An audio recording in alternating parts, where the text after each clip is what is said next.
Gentlemen, good day and welcome to Sterling and Wilson Renewable Energy Limited Q4 and FY25 earnings conference call. This conference call may contain forward-looking statements about the company, which are based on the beliefs, opinions, and expectations of the company as on date of this call. These statements are not the guarantees of future performance and involve risks and uncertainties that are difficult to predict. As a reminder, all participant lines will be in the listen-only mode, and there will be an opportunity for you to ask questions after the presentation concludes. Should you need assistance during the conference call, please signal an operator by pressing the star, then 0 on your touchtone phone. Please note that this conference is being recorded. I now hand the conference over to Mr. Sandeep Thomas Mathew, Head IR, for his opening remarks. Thank you, and over to you, sir. Good morning, everyone, and welcome to our Q4FY25 earnings call. We have with us today Mr. C.K. Thakur, our Global CEO, Mr. Ajit Pratap Singh, our CFO, and SGA, who are our Investor Relations Advisors. We will start today's call with the key operational highlights for the quarter and the fiscal year and industry outlook by Mr. Thakur, followed by the financial highlights by Ajit, post which we will open the floor for Q&A. Thank you, and over to you, C.K. Good morning, everyone. Thanks, Sandeep, and a warm welcome to all the participants on this call. We are very happy to welcome our new CFO, Mr. Ajit Pratap Singh, to our team. Ajit's illustrious career spans 29 plus years, with the most recent being at Transrail Lighting Limited, wherein he served as its CFO and was instrumental in getting the company listed in India through a successful IPO. Earlier, he handled leadership roles at OPG, wherein he served as a group CFO and executive directors, along with leadership roles at large industrial conglomerates like JSW, Vedanta, JP, and Lohia Group. We wish him a bright and successful future with us. Let me begin with a quick update on our business operational outlook.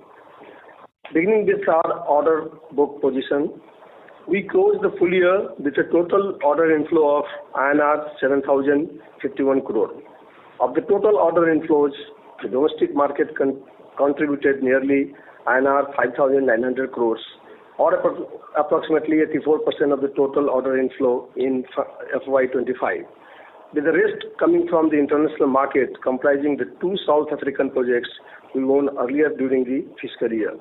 The domestic order inflow represents a healthy year-on-year growth of nearly 21% this fiscal year compared to the fiscal year 24. In terms of order value, private IPPs contributed nearly 55% of the total domestic order inflow, while PSU contributed nearly 45%. Apart from our growing domestic solar EPC business, FY25 also marked our entry into 2 new important growth markets: battery energy storage solutions and the wind EPC. With more and more projects in the renewable space moving towards the hybrid model, we believe a well-rounded offering like we currently provide to our customers is crucial to tap into the growth. We backed 3 new projects in the domestic EPC market in the 4th quarter. We received our first order for wind EPC from a private IPP for a hybrid project in Rajasthan. The scope of work includes engineering, procurement, and constructions of a 69.3 megawatt wind balance of the plant and 55 megawatt AC, 75 megawatt DC solar BOS, along with 132 kV/33 kV pooling substation. Our entry into wind helps us provide holistic EPC solution for hybrid projects and opens up a new exciting segment for us. The company achieved L1 status for a turnkey solar project of 200 megawatt AC, 260 megawatt DC PV plant in Gujarat, India, from a leading PSU developer. The company has also received a letter of award for a PV plant in Rajasthan, India, from a domestic IPP. Looking ahead, our India order pipeline continues to remain very strong, and we expect nearly 22-23 gigawatt of orders to be bid out during this calendar year alone or in the next 6 to 9 months. Over and above the solar EPC pipeline, we will continue to target this project and select wind projects as well. In the international market, our efforts are becoming more focused on select projects in select geographies, including MENA and Europe, and our pipeline has also therefore become smaller to devote our resources accordingly, which has resulted in a small decline in our overall pipeline compared to December 2024. Our unexecuted order value now stands at over rupees 9,096 crore and continues to provide good P&L visibility for the forthcoming quarters. Over 84% of this order book comprises domestic Indian projects, while the international UOV comprises primarily 2 projects each in Europe and South Africa.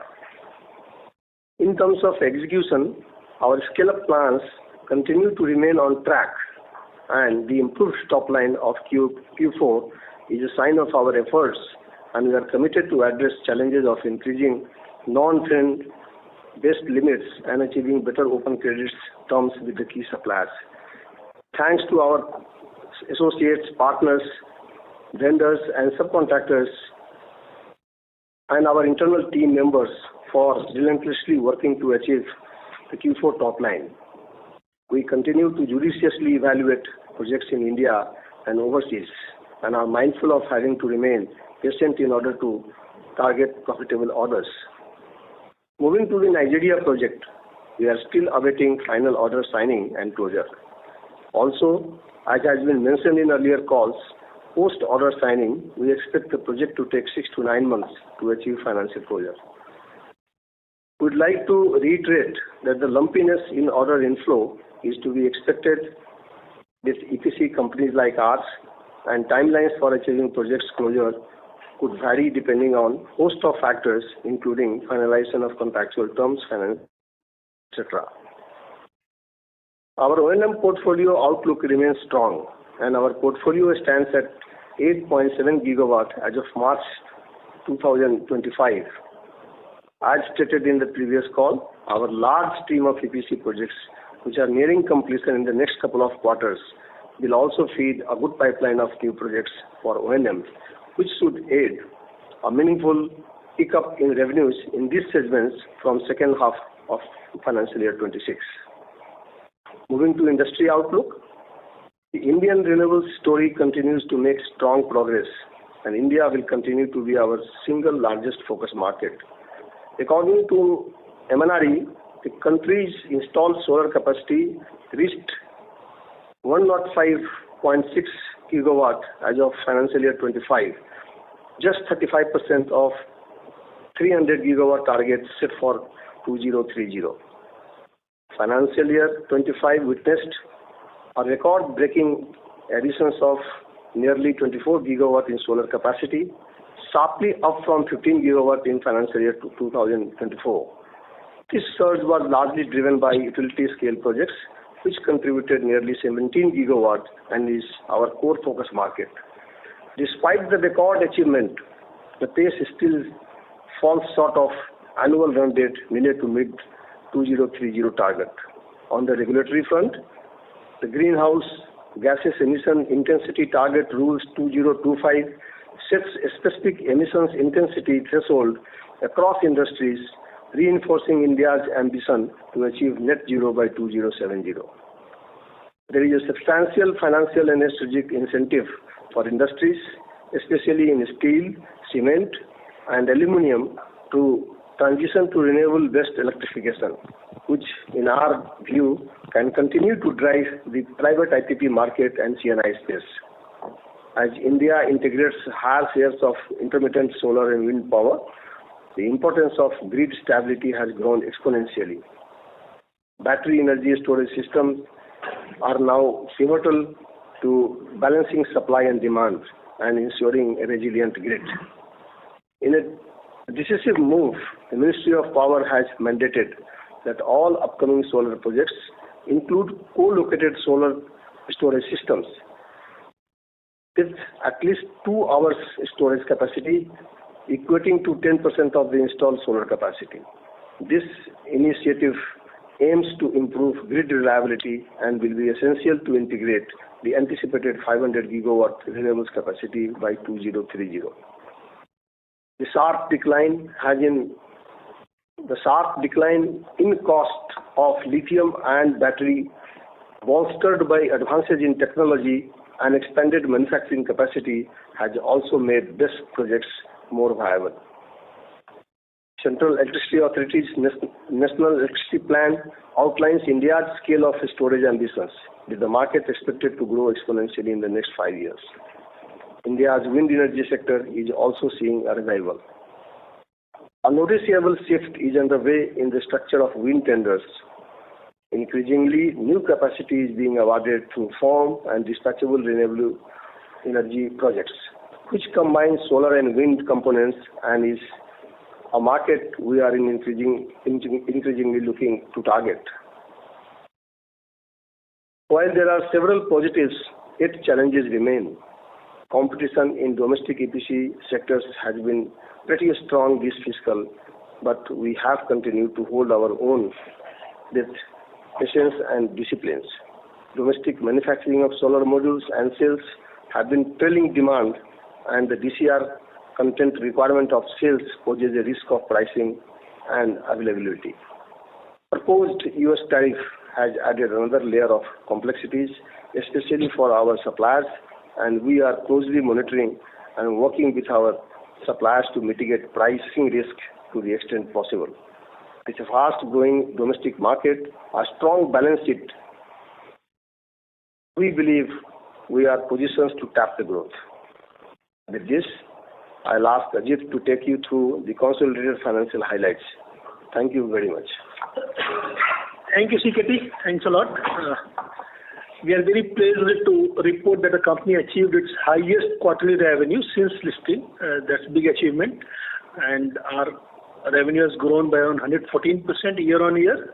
That's more than doubled basically from last year. And around 37% quarter on quarter to INR 2519 crore. Primarily aided by higher execution in domestic EPC projects and the new international EPC projects.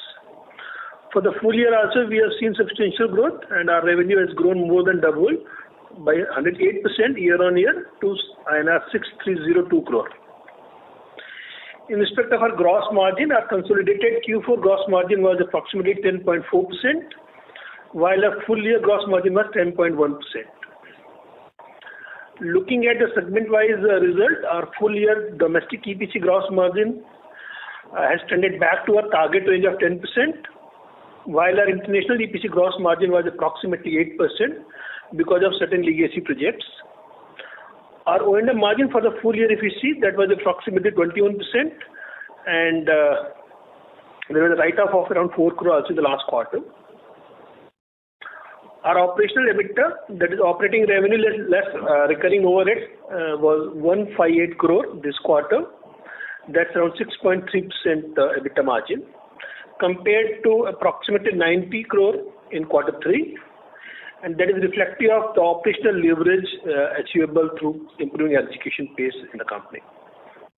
For the full year, we have achieved an operational EBITDA of 291 crore, vis-a-vis a loss of 13 crore in the last year. Reported Q4 EBITDA was 116 crore, that is 4.6% EBITDA margin. And that also got impacted by certain forex loss in the month of March 2025.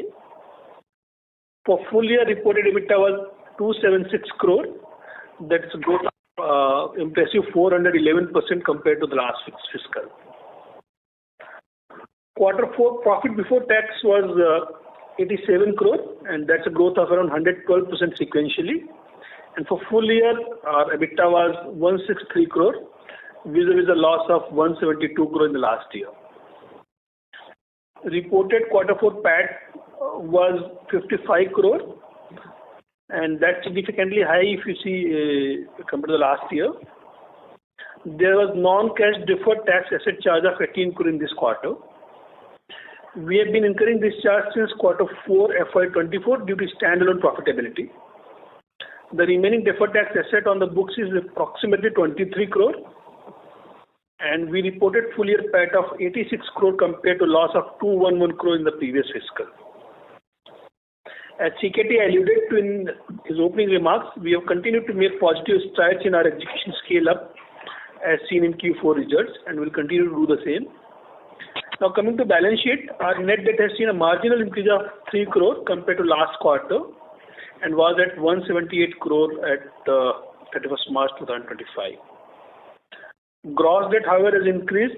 We have taken a fresh term loan from a bank for 200 crore and the disbursement was done towards the end of March 25.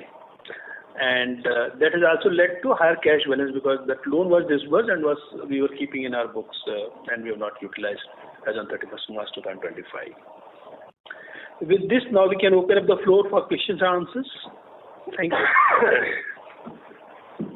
Thank you.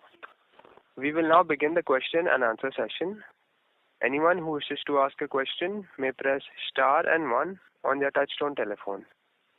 If you wish to withdraw yourself from the question queue, you may press star and 2. Participants are requested to use handset while asking a question. We will wait for a moment while the question queue assembles. Thank you.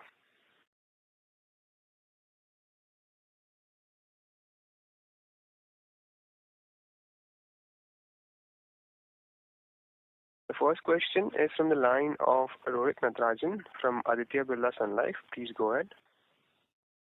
Thank you for this opportunity. My first question is more to do with the lot of projects of almost like 40 gigawatt of renewable energy is pending for PPA. So will this impact the order inflow for FY26 as such?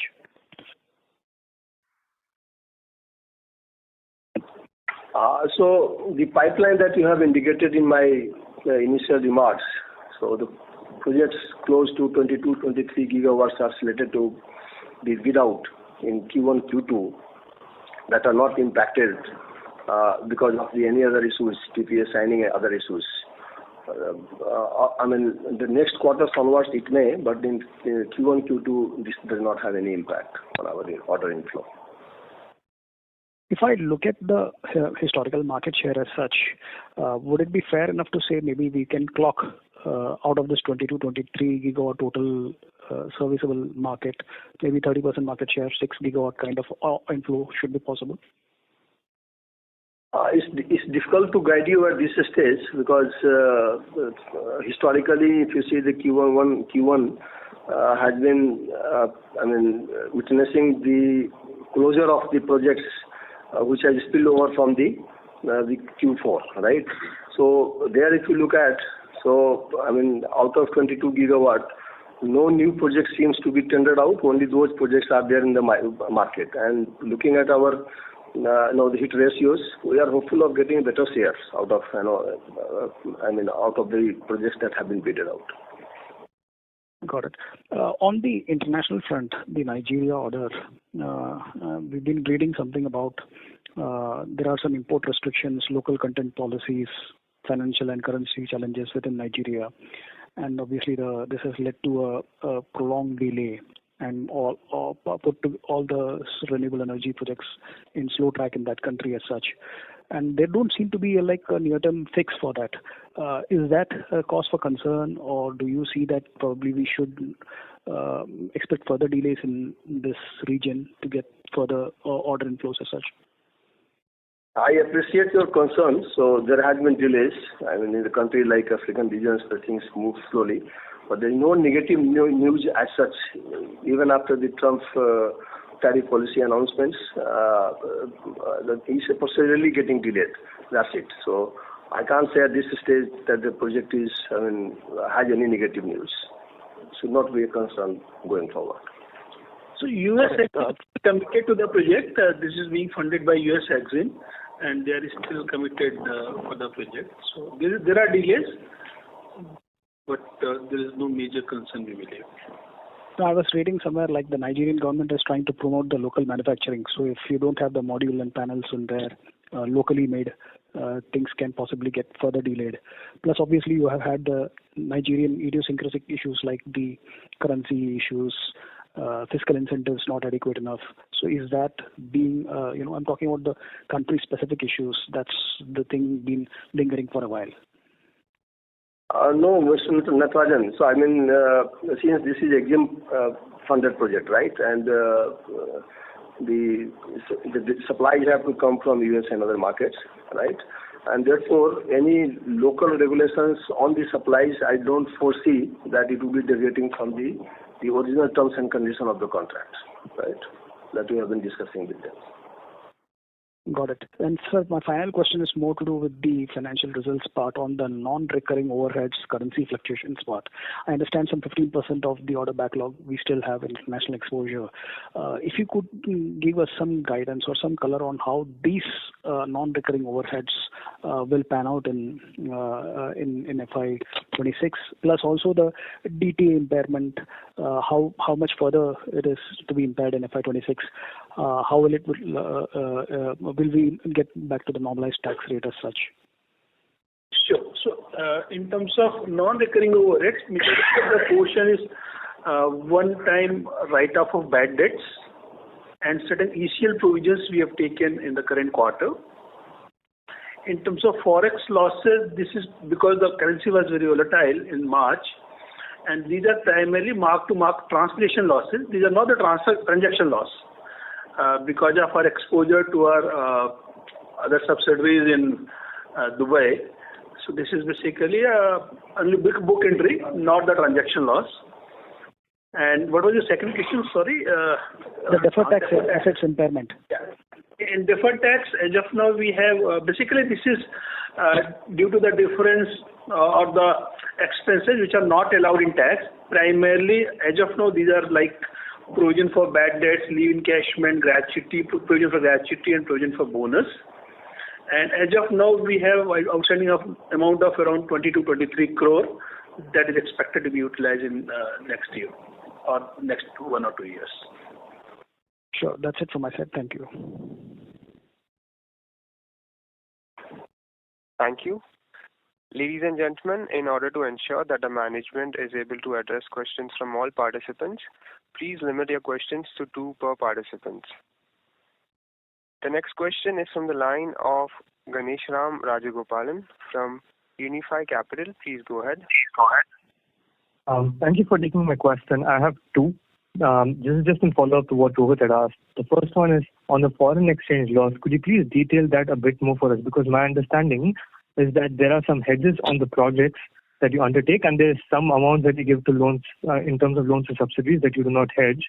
But how come there's this this foreign exchange loss that you've incurred this quarter? And is this a cash loss, or is this something that eventually, if the currency stabilizes, will be written back? That's the first part. The second is on the deferred tax asset. Could you please help us understand, in more simpler terms, as to exactly what this charge is? And maybe if I think ahead next year, what could be the extent of this charge? Just these 2 questions, please. Sure. So, in terms of translation loss, sorry, can you be in mute if somebody is not speaking? Yes, I have muted. You can go ahead. Yeah. So the forex loss, this is only translation loss. It is not the transaction loss, and it is not related to our operations. Basically, it is the exposure what we have as a standalone entity to our subsidiaries in Dubai. So the loans and advances given to them, that has been translated as on 31st March, and it's only a book entry. The moment this currency will get stabilized, this will get squared off and will come back. And on the second question on deferred tax, this has been created out of the expenses which are allowed as per Companies Act but not allowed as per taxation. And these are primarily the provisions which has been created for leave encashment, gratuity, bonus. Certain carry forward losses are also there. And these outstanding amount as of now is around 23 crore, which will be utilized in next 1 to 2 years. So essentially you're saying another 23 crores that will be, prorated and extended over the year. So next year if I look at FY26, maybe 12 crores or something like that. That's what you're saying. Yeah. Is my interpretation okay? On the profitability how it is, but yeah, we have 23 crore available. to be utilized in future years.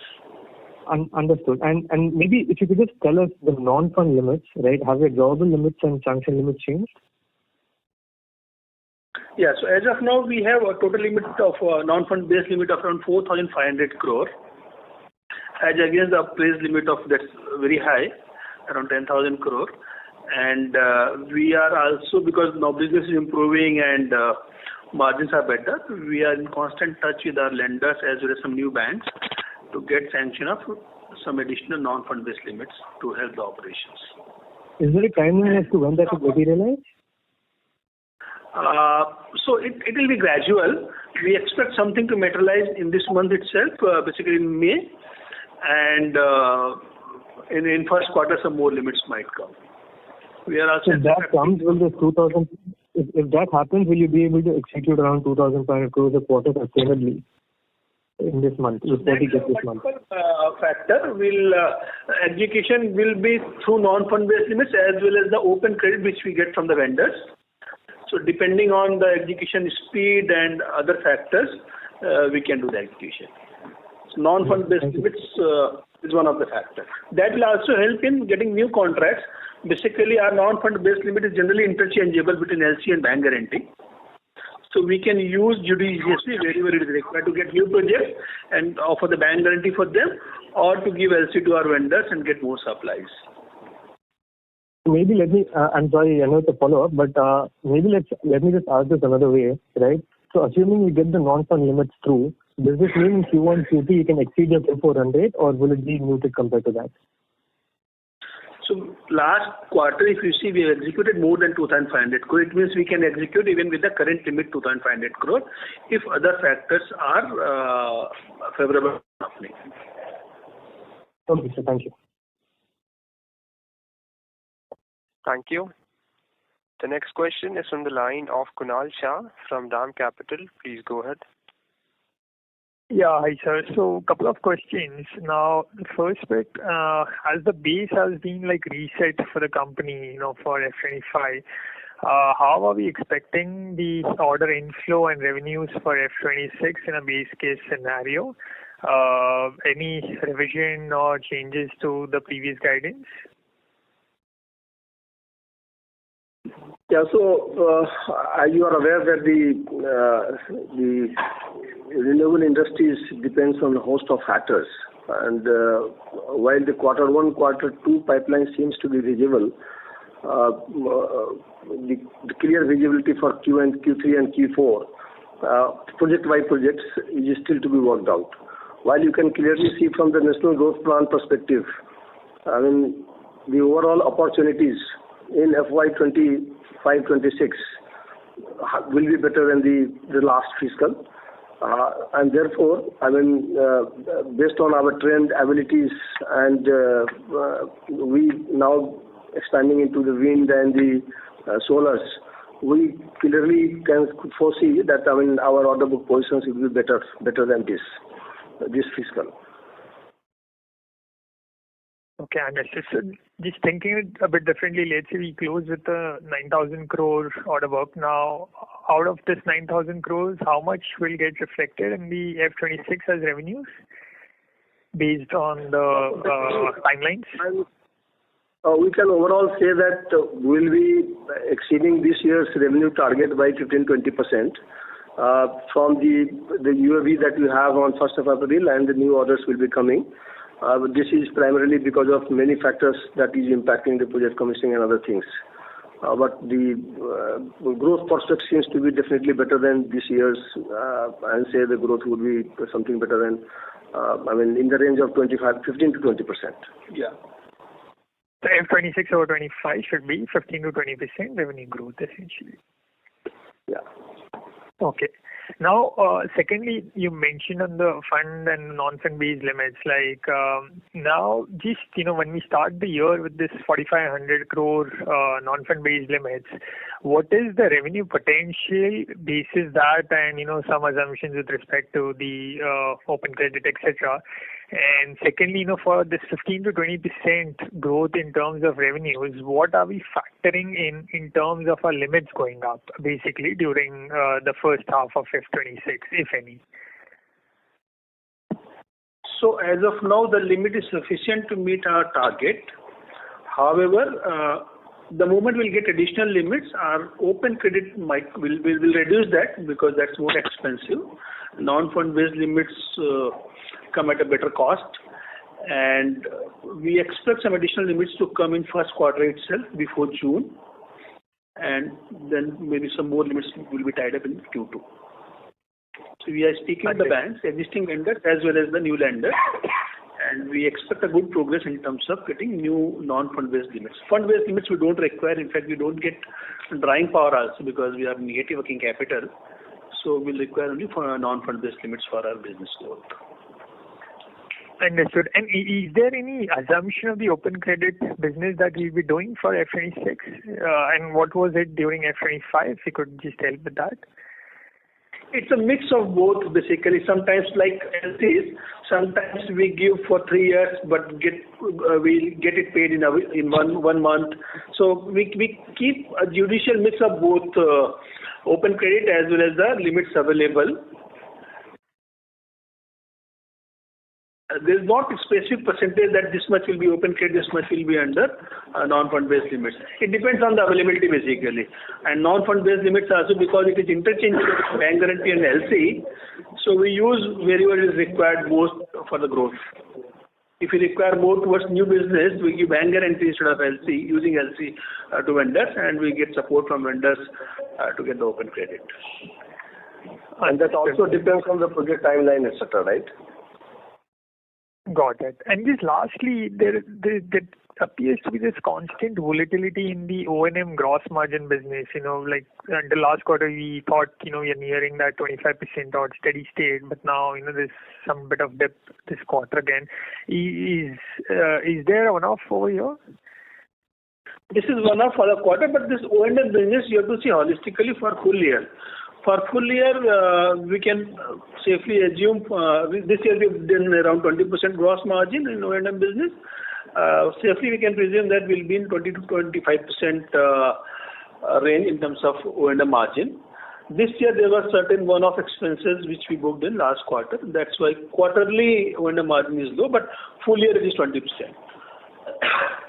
Understood. Yeah, thanks. That's it for my side. Thank you. The next question is from the line of Sagar Parekh from One Up Financial Consultants. Please go ahead.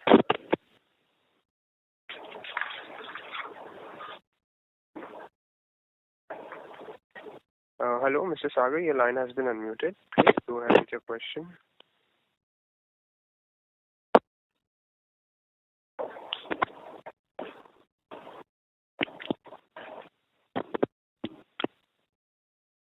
As there's no response, we'll move on to the next question. It's from the line of Puneet from HSBC. Please go ahead. Yeah, thank you so much. Just to follow up on this, if you can elaborate on what kind of one-off expenses do you have to book in the O&M which led to the fall in margins here? So there are certain provisions and one of LD in one of the project. Yeah, certain provisions in our receivables. That's what we booked in FY24 in Q4, and there was some LD also which was booked in quarter 4. That has resulted in reduced margin for O&M. Okay, so that's but you're saying 22 to 25 is the normalized margins one should run within O&M part of the portfolio. Correct. That's true. Secondly, if you can also talk a bit about any additional work that you're seeing from Reliance Industries. Yeah, so last time also we discussed, and all of you are aware that we are doing their pilot project. So for the portion of the project that were allotted to us, that is almost completed under commissioning. A few of them have been commissioned. New parcel of land has been given to us for say around 9 megawatts, which we are in construction now. So that's basically the pilot project. On the bigger size utility scale projects, we have submitted our offers, and they are under different stage of the plannings and trying to understand that when the project can be launched and all. But from our side, we have already submitted the offers. So this is in the progress, you can say. Okay. And is there an understanding that the project will come to you, or can it go to the other vendors as well? Last time also I told you, this can go to other vendors, this can come to us because the kind of pipeline they are discussing about. So, yeah. I mean, no such vendors in the country has that kind of capacity to, I mean, claim that he will be the only sole vendor. No, it's not possible. So, they can decide based on the merit, and we believe that we are, I mean, very strong on our merit, and therefore we will get the major portion of the orders should be coming to us. That's what I can tell you at this stage. And just to add what CK said, the revenue guidance what we are given or we are giving, it is excluding Reliance and excluding Nigeria. Correct. Without these two. And lastly, on the battery front, there have been a lot of new battery bids coming in at very low tariffs.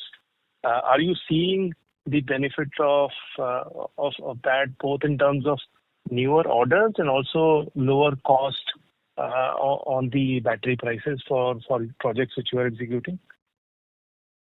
So basically, the development of the projects that have been bidded out, right, around 9 gigawatt kind of projects have been allocated, right, to the various IPPs. But only few of them have taken off.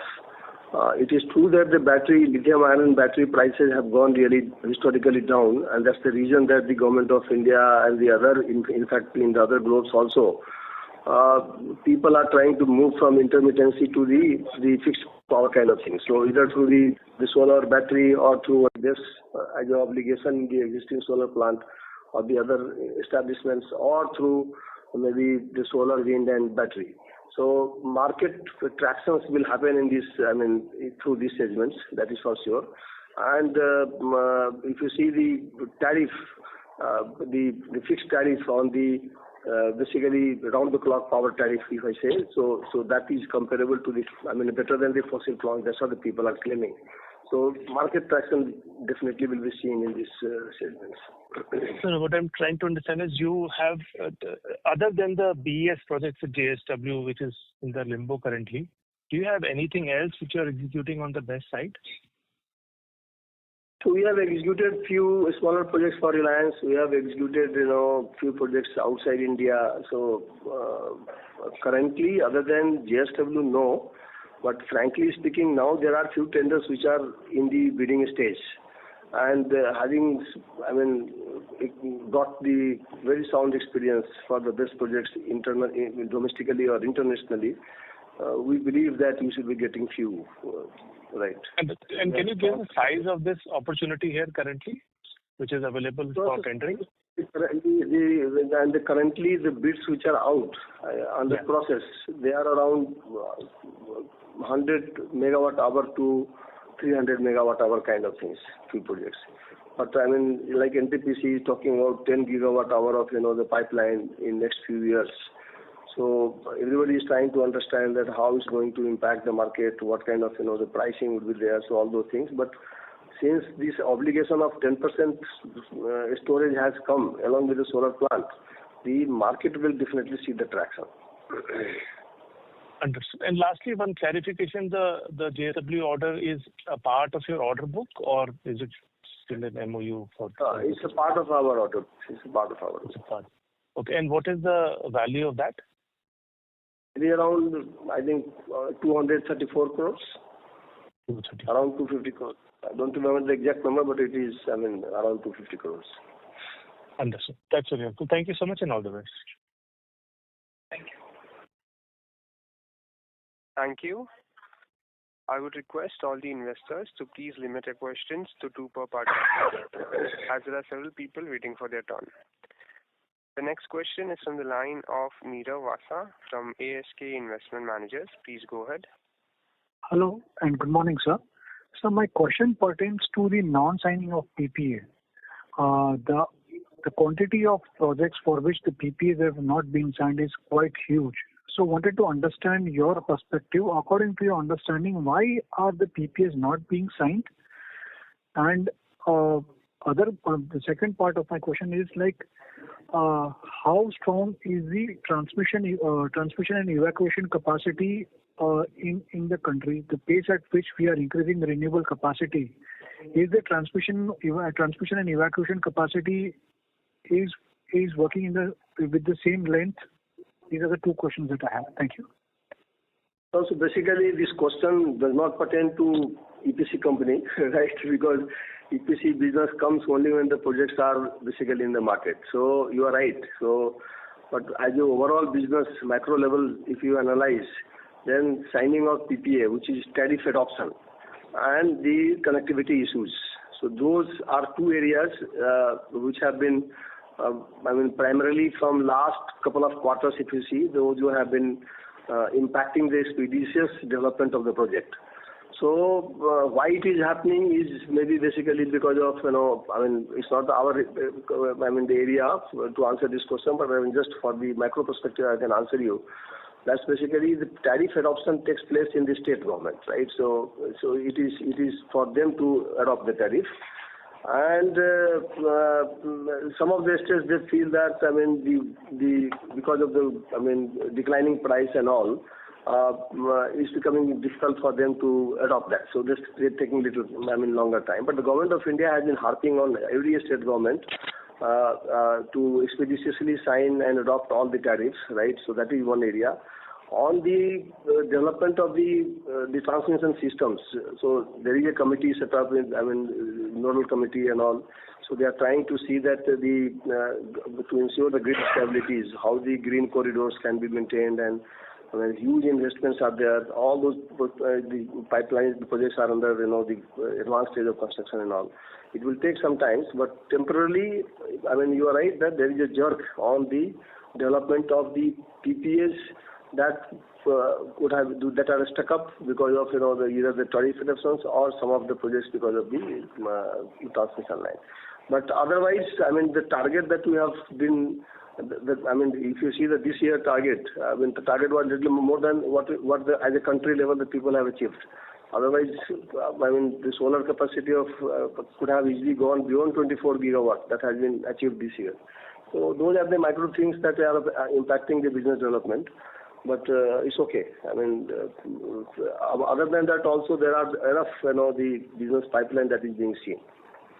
Sir, but on one side, around 40 gigawatt of capacity doesn't have PPA. 26 gigawatt is what we add in a year. Maximum 30-35 gigawatt of solar capacity can be added in a year, as per my assessment. So effectively, we have practically 1 year's capacity, which is for which PPA has not been signed. So, in the light of this scenario, what are the chances that the impact of this can come on the entire ecosystem, including EPC contractors? Any delays in projects? Any changes in terms? How do you see that? The number of projects that we have in hand, they are not impacted, right? They are UOV. The number of the projects that we are targeting in this financial years, they are also very clear.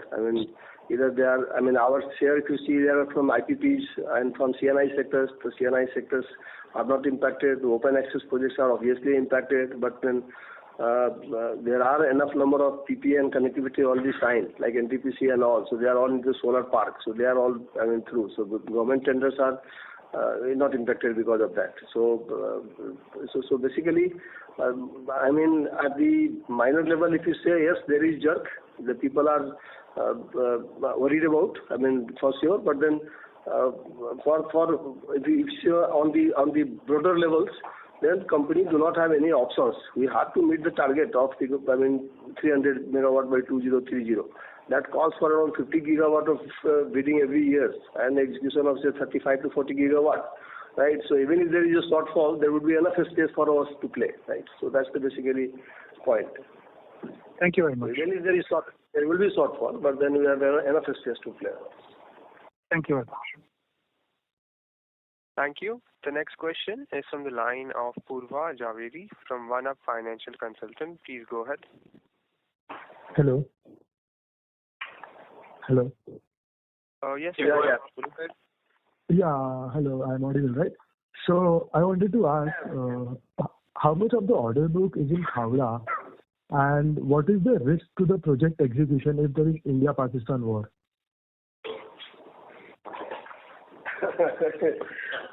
India, Pakistan is a very highly speculative, very interesting question. In fact, I think, it's not, proper logical to discuss this question in this call, right?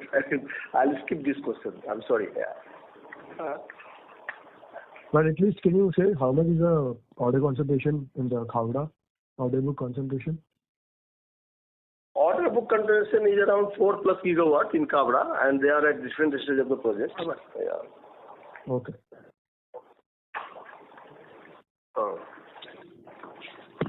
Mostly completed, correct. Our project is mostly completed in Khavda, so we are in advanced stage of execution. All right, thank you. Thank you. Participants are requested to limit your questions to one per participant. The next question is from the line of Subhash B. from Value Investments. Please go ahead. Hello, am I audible? Yeah, we can hear you. Please go ahead. Okay, so my first question was about the wind EPC order that you have got, the hybrid order. So I think 3 quarters ago I attended your con call and I asked you a question whether you would be interested in wind EPC sector as well, but you clearly said that you're concentrating only on solar EPC and not on wind EPC. So what changed this decision for you to take the hybrid order? And also, I think the wind EPC has lesser margins than solar, right? So do you still stick with the same margin guidance of 10%, or will it be lowered if you win more wind EPC orders? No, so if you can recall, if you would have discussed this point, so risk in the wind is basically from the wind turbine side, right? So land-related risk, access risk, and the performance of the wind turbine. Our strategy for wind business is very clear. We are not going for procurement of the wind turbine or doing the land access or the land these things, right? And it's only BOS that we are, concentrating on. And this order is also for the BOS. So this is ample space. Even if the wind as business overall growth is, seeing, a huge traction, the BOS part, which could be around 30-40%, is also a good space for us. So there is no risk on as such. So that gives a USP to basically provide a holistic solution to our customers. So are the margins similar to our EPC, or does it change? Does it reduce? Margin in the BOS is a similar job, no? So solar BOS or the wind BOS, the equipment remaining same, the business remaining same, the margin remaining same. Okay, thanks. Thank you. The next question is from the line of Mohit Kumar from ICICI Securities. Please go ahead. Hi, good morning, sir, and thanks for the opportunity. My question is on the what is the progress on NTPC execution, and how much is the order still to be executed? And have we commissioned the Khavda 1.3 gigawatt in 3 gigawatt in this quarter? This quarter means you say before June, right? Yeah. Before June, are we expecting to commission in this particular Q1 FY26? Yeah. No, so out of the total 3 gigawatt, yes, you're right. So slightly over 3 gigawatt. So around 2 gigawatt for sure will be commissioned, and another 1.2 gigawatt. They are at various stage, but then we are still expecting modules to be supplied by them, right? So if they are able to supply the modules in next couple of weeks, this can be seen, right? The commissioning is possible before June. Otherwise, this may spill over. So what is the possible? It is not basically because of our side. Our side, we are almost, you can say, we are in the advanced stage of installation of other things. Some of the interrelated work which can happen only after module is installed, that is only left out, like some cable connections and all those stuff kind of things. So we are expecting the modules to be supplied soon so that we can finish the project. But from our side, so all civil works, everything to that stage is complete. Just to clarify, talking about 1.2 gigawatt commissioning in Q1 FY26 and the balance later. Is that right? So I say that over 2 gigawatt will be commissioned before June, and 1.2 can spill over. Understood, sir. My second question, if I may ask, how is the opportunity looking in the Middle East? Of course, given that we understand that the opportunity is very high, do we have the appetite to participate in the region again, or can you just please throw some light? We are just evaluating this Middle East market, so I mean, no doubt there is a huge opportunity. The project size is also is a huge project size. They are coming up, particularly in Saudi and the Middle East, right? Abu Dhabi and Dubai and all those places. Two reasons that we are now keeping up away from this market is that a lot of tier one EPC players have got into this market, and they are operating at a very lower margin. That is not our appetite. Number one. Number two, the terms and conditions of the contracts, they are not conducive. So it's basically lenders driven market, right? So very stringent terms and conditions in terms of penalties, acceptance, or in terms of the BG requirement and all. Therefore, we are just watching that the market to get corrections, and then as far as experience is concerned, we have huge experience. So we are the first to get the largest size of project into hand. You know, you are aware, around over 1,000 megawatt capacity. So we have the office, we have our team, but right now we are not bullish in this Middle East market. Understood, sir. Thank you, and all the best, sir. Thank you. The next question is from the line of Rishikesh from Robo Capital. Please go ahead. Hello, am I audible? Yes, we can hear you. Yeah, thank you for the opportunity. So my first question is, if you could guide what should be our interest expense for FY26 and going. So if you see current year, this has ranged between 1.2% to 1.7% of revenue, and we believe that will be in the same range for next year also.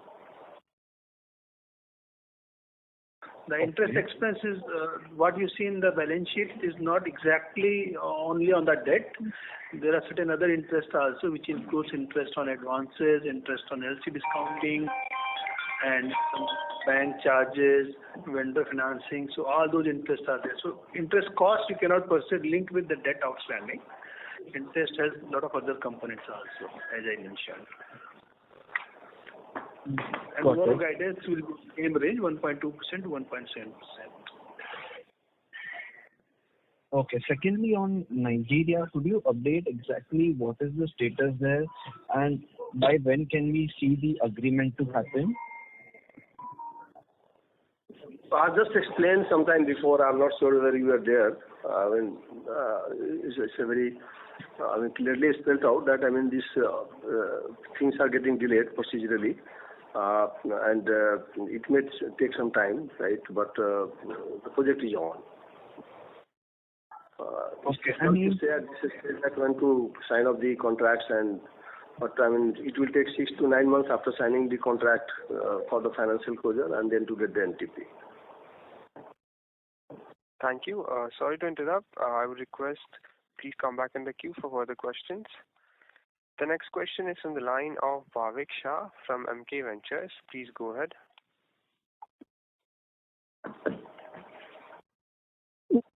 I'm audible? Yes, I can hear you. So I have a few questions. So first, what will be your order inflow in FY26 ex of Reliance? And how much time does it take for an order like Reliance to achieve financial closure once we get the order? And the third is, so what is the repeat of indemnity we are aiming in FY26? And my last question is, why is the other income negative?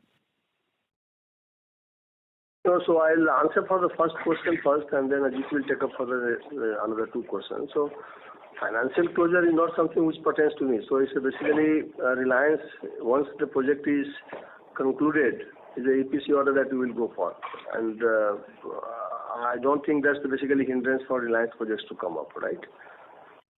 So we can immediately start with the project, Come back again, please. So we'll be able to start with the project immediately as we get the project? For us, yes. The moment the project is awarded to us, we are within as per the project timelines, we can start doing the work. Okay. Yeah. And so there are other questions? Ajit, another two questions for you. Sorry, can you repeat if you don't mind? Yeah. So what will be your order inflow for FY26 excluding Reliance? How much receipt of indemnity we will get in FY26, and why is the other income negative? So as we indicated, FY26 we are looking for a growth of around 15-20% in terms of overall order intake. Oh, I think that was for revenue. That was for revenue, not for order inflow. Order intake also same growth we are looking at. Okay. Around 15%. In terms of indemnity, nothing has been crystallized. Okay.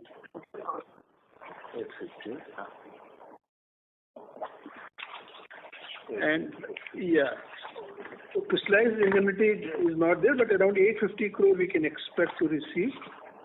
That has been intimated to the promoters, and that should be due in September. No, so that will be based. It is the outflow from the project.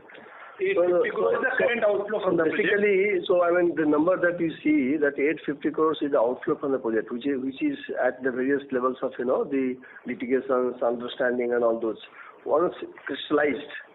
So if our expectation from the client is 850 crores. So if out of 850 crores, if something is falling short of that, will go to indemnity, and once the order comes in our favor, it will go to the project company. Understood. And so why is there a negative other? I'm sorry to interrupt, Mr. Bhavik. Please come back in the queue for further questions. The next question is from the line of Faisal Hawa from HG and Hawa and Company. Please go ahead. And yeah, one more question was there. Let me respond. Other income is negative because of the forex loss that got configured over there. Forex loss has been adjusted against other income. That's why it came negative for the quarter, not for the full year. For the quarter, it is negative. For the full year, if you see, it's a positive 39.6 crore other income positive.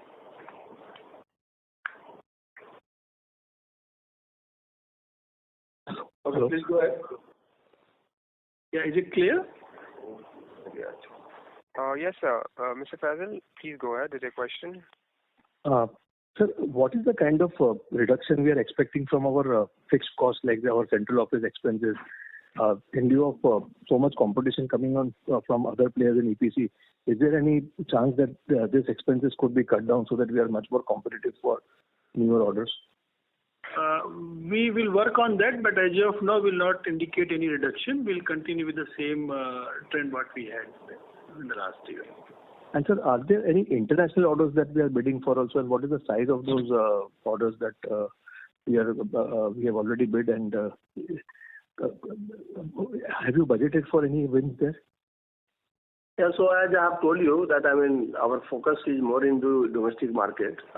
International market, we are very select in a very select geography, and only those orders we are targeting which are very conducive to our requirement. Right? So good terms and conditions, better payment terms, not much risk. So having burnt our finger in past, so we are very careful. So if you see the last year, the order inflow, it was over 1,000 crores. Before that also it was over 1,000 crores. So we are targeting in the range of 1,000 to 2,000 crores orders if it keeps on coming from Africa and European market. European market means we say that the Iberia, Balkans regions where not many players are there, and then you can still command some better margins. So only those regions we are targeting. And are we, after appointing the new CFO, are we also trying to plug in positions from people who have resigned in the last 6 to 7 months, or we will let those posts be vacant mostly, or just promote from the organization upwards? So I'm reviewing the entire org chart, and there would be some new recruitments also in certain key positions. And whatever we can manage with the existing resource, we'll continue to manage with it. And is there a chance that Reliance... Yes. No, well, just to supplement Mr. Ajit's answer, so basically the organization is not a starved off, so few people leaving us here and there does not impact the business, day-to-day business, right? But always as you grow in the business size, there would be always requirement to see that if the fresh blood is required or so, something like this. But there has not been a mass exodus kind of situation, and that's not really alarming us, very frankly speaking, yeah. And is there a chance that we could get some large orders from Reliance in the first half itself because we have done the first pilot for them? Once you've done the first pilot, a few projects are under bidding stage. It's difficult for us to assess at this stage that it will come in first quarter or second quarter. But yes, the team is working from their side, from our side. We are engaged gainfully, and we are working on this. Thanks for answering my question so well, sir. Thank you. Ladies and gentlemen, that was the last question for today's conference call. With that, we conclude today's conference call. On behalf of Sterling and Wilson Renewable Energy Limited, that concludes this conference. We thank you for joining us, and you may now disconnect your lines. Thank you.